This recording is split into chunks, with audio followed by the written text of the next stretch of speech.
Une page d'histoire s'est déjà écrite depuis 1978. Je me trouve dans l'enceinte de la société Asbois. En face de moi, Marie Baillet. À côté de vous, votre sœur, donc Andrea Boitran. Vous êtes les deux filles donc de Monsieur Denis Baillet et de Christine Baillet. Et ce sont les deux personnes qui ont créé l'entreprise. La première fabrication, c'était les chevilles de charpente et les chevilles de menuiserie. Très vite derrière, l'idée a été d'évoluer vers une activité de tournerie, mais aussi de tabletterie. Voilà. Donc de tournerie par le biais de rachat d'une entreprise qui fabriquait des boutons d'ameublement, enfin des petites pièces, des pièces pour le jouet, des billes, des perles. Oui. Et ensuite vers la tabletterie avec l'acquisition de commandes numériques qui là nous ont permis de vraiment évoluer dans le métier. Vous étiez sous-traitant en fait. Alors oui, on était sous-traitant. C'était vraiment la seule part du marché qu'on avait en tant que sous-traitant. À ce moment-là, à partir de 1990, vos parents se sont posé la question. Oui, en fait, même si la crise n'était pas là. Le marché évoluait quand même, et on se rendait compte qu'être seulement sous-traitant, c'est pas forcément facile. Voilà, l'évolution a été longue. Il a fallu prendre du temps. Il a fallu prendre du temps, mettre des choses en place. Oui, on a eu des étapes d'évolution technologique. Donc, on s'est orienté sur un parc machine avec des commandes numériques. Donc, qui nous permettaient d'aller plus loin dans la fabrication. Et ensuite, voilà, on a développé une gamme de produits propres pour pouvoir les vendre en boutique. Donc, on a créé une maison d'édition qui s'appelle Y'a pas le feu au lac, donc en 2011. Et puis, on a travaillé donc avec différents designers qui nous proposent des projets qu'on étudie sur la faisabilité, etc. Et du point de vue technique. Voilà. Vous êtes combien au sein de Asbois aujourd'hui? Alors aujourd'hui, on est 9 employés. L'entreprise a aussi un label qui s'appelle Entreprise du patrimoine vivant. Pour nous, c'est une récompense donc de l'État sur le fait que ce soit une entreprise artisanale avec un savoir-faire français. Voilà, donc c'est jurassien.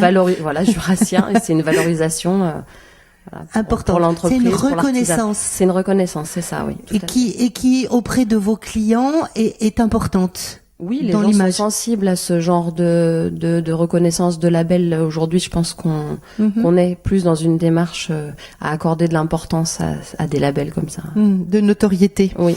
L'aspect sécuritaire du travail est important à vos yeux. On essaie de mettre en place toutes les normes qui sont demandées. On leur apporte les EPI, les choses qui les protègent, donc au niveau des oreilles, du bruit, des masques de poussière. On essaye de les faire travailler dans un environnement où la poussière est au maximum aspirée pour pas qu'il y ait des problèmes. Au niveau des postes de travail, on essaye de vraiment les sensibiliser sur le fait qu'il faut qu'ils s'installent correctement pour pas faire des mouvements qui peuvent pas fatiguer. Voilà, faut pas se baisser 50 fois, autant travailler à hauteur. Enfin voilà, c'est des petites choses qui tous les jours font il faut faire attention à eux quoi. Au-delà de la sécurité, ils savent travailler sur plusieurs postes où ils ont des compétences uniques plutôt. On essaye de les faire travailler sur plusieurs postes, et dans une petite entreprise, de toute façon, on est un petit peu obligé d'avoir des gens polyvalents. Et c'est vrai que pour la pénibilité du travail et la monotonie, c'est plus intéressant de changer régulièrement, quoi. On a deux types un peu de salariés. Il y en a qui travaillent dans le bois depuis très jeunes, qui étaient dans d'autres entreprises, qui étaient sur Saint-Julien avant. Donc là, ils ont des compétences vraiment sur le terrain. Enfin, ils ont appris sur le tas et ils ont des compétences professionnelles. Ils connaissent la technique. La technique. Et c'est vrai qu'on a dernièrement embauché un salarié qui a appris à l'école, lui, plein de choses plutôt techniques pour programmer l'informatique, voilà. C'est deux savoir-faire différents, mais qui sont importants. Enfin, les deux sont très importants. Très liés aujourd'hui. Alors, je reviens à Y'a pas le feu au lac. Qui a trouvé ce nom et pourquoi? C'est original, c'est sympa. Alors, pourquoi, on ne sait pas trop. C'est sorti comme ça au cours d'une réunion où on donnait plein de noms et on s'est dit, tiens, Y'a pas le feu au lac. Et ça marque l'esprit des gens. Donc, des produits design, des objets plutôt design? Alors là, sur Y'a pas le feu au lac, on est, sur des objets et de décoration et utiles. Alors on va du bougeoir en bois, donc qui est plus sur la décoration. On a également une gamme de soliflore. Et après, on a aussi une gamme de produits pour l'art de la table, en passant par le bilboquet, qui est un jeu ou un objet de décoration à décliner en fonction du bon vouloir des clients. Des sources d'inspiration pour créer ces objets qui sont plutôt décalés. C'est important de garder peut-être un petit côté un peu décalé, et puis de quelque chose de nouveau qu'on n'a pas déjà vu. Donc après, on a aussi d'autres objets décalés qui sont la gamme des Woodstache. C'est des petits robots en bois avec une moustache qui ont énormément plu et qui plaisent énormément. Parce que justement, déco là, voilà, essentiellement. déco, et c'est vrai que ça peut plaire aussi bien à des enfants qu'à des adultes.